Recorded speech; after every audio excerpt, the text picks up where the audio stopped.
क्या श्री राम के वंशज हैं पूज्य गुरु नानक देव जी? क्या श्री राम के परिवार के सदस्य हैं पूज्य गुरु गोविंद सिंह जी?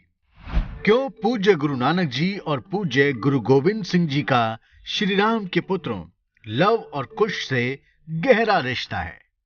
दोस्तों, आप तो जानते ही हैं कि सिख धर्म हिंदू धर्म से ही निकला है और सिख धर्म के महान और पवित्र ग्रंथ गुरु ग्रंथ साहिब में भी प्रभु श्री राम, श्री कृष्ण और कई हिंदू देवी देवताओं की वंदना भी की गई है।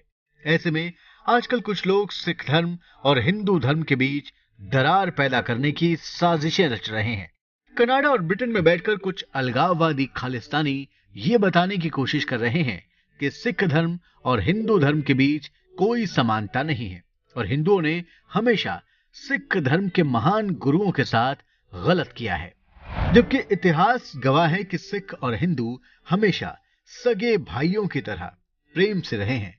इन खालिस्तानियों को पाकिस्तान से समर्थन मिलता है और ये हमेशा हिंदुओं और सिखों के बीच दरार पैदा करने की साजिशें रचते रहते हैं।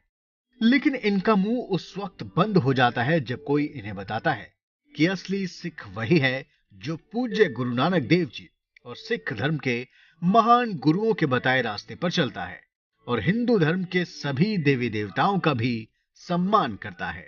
आज द कर्मा आपको एक ऐसा सच बताने जा रहा है जिसे सुनकर आप भी कहेंगे कि सिख और हिंदू अलग अलग नहीं है, क्योंकि दोनों का रिश्ता भगवान श्री राम से जुड़ता है। आप ये जानकर हैरान रह जाएंगे कि सिख धर्म ग्रंथों के अनुसार पूज्य गुरु नानक जी और पूज्य गुरु गोविंद सिंह जी दोनों ही भगवान श्री राम के वंशज हैं। दोस्तों, गुरु गोविंद सिंह जी ने जिस पवित्र दशम ग्रंथ की रचना की थी, उसी ग्रंथ का एक भाग है विचित्र नाटक। आप ये जानकर हैरान भी हो जाएंगे कि पूज्य गुरु गोविंद सिंह जी न केवल पंजाबी भाषा के विद्वान थे, बल्कि वो ब्रज, अवधी, भोजपुरी और कई दूसरी भाषाओं के भी विद्वान थे। उन्होंने विचित्र नाटक की रचना ब्रज भाषा में की थी और इसमें उन्होंने पूज्य गुरु नानक देव जी और अपने वंश का पूरा लेखा जोखा दिया था। पूज्य गुरु गोविंद सिंह जी ने अपने लिखे विचित्र नाटक में स्वयं को भी और पूज्य गुरु नानक जी को भी सूर्य वंश का बताया है। सुनिए विचित्र नाटक में लिखी इन पंक्तियों को। बनिता कद्रु दिति अदिति एरिख बरी बनाई, नाग नागरिप देव सभ दैत लय उपजाई। अर्थात दक्ष प्रजापति की 4 पुत्रियों वनिता, कद्रु, दिति और अदिति जो कश्यप ऋषि की पत्नियां थीं, उनमें अदिति के गर्भ से देवताओं की, कद्रु से नागों की और दिति के गर्भ से दैत्यों की उत्पत्ति हुई।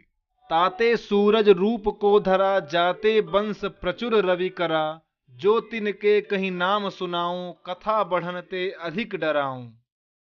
इन्हीं देवताओं में अदिति के पुत्र सूर्य से सूर्य वंश की शुरुआत मानी जाती है। इसके आगे पूज्य गुरु गोविंद सिंह जी लिखते हैं, तिनके वंश बिखय रघु भयो, रघुवंश ही जिह जगही चलयो, ताते पुत्र होत भयो अजबर, महारथी अरु महाधनुर्धर। इन्हीं सूर्यवंश में राजा रघु हुए, जिनके नाम से सूर्यवंश को रघुवंश भी कहा जाने लगा। इसी वंश में भगवान श्री राम का जन्म हुआ। सीय सुत बहुरी भये दुई राजा, राजपाट उन्हीं कौ छाजा, मद्र देश ऐश्वरज बरी, जब भांति भांति के यज्ञ किए तब। श्री राम की पत्नी माता सीता से लव और कुश नाम के 2 पुत्र हुए। इन्होंने मद्र देश की राजकुमारियों से विवाह किया और कई यज्ञों को भी किया। तही तिनय बांधे दुई पुरवा, एक कसूर द्वितीय लहुरवा, अधक पुरी ते 2 बिराजी, निरख लंक अमरावती लाजी। राम के दोनों पुत्रों लव और कुश ने 2 नगरों की स्थापना की। लव ने लवपुर यानी वर्तमान का लाहौर और कुश ने कुशपुर यानी वर्तमान के कसूर नगर बसाए।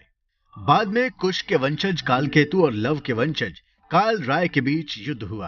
काल राय बाद में सनौड जाकर बस गए और वहां की राजकुमारी से विवाह किया, जिससे जो पुत्र हुआ उसका नाम सोढ़ी राय रखा गया। इन्हीं सोढ़ी राय से सोढ़ी वंश की उत्पत्ति मानी जाती है, जिस वंश में गुरु गोविंद सिंह जी का जन्म हुआ।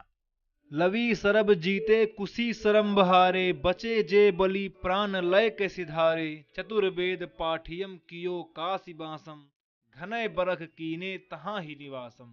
लव के वंश के हारे हुए वंशजों ने एक बार फिर से कुश के वंशजों को हरा दिया और कुश के वंशज भागकर काशी चले गए, जहां उन्होंने वेदों का अध्ययन किया और वेदी कहलाए।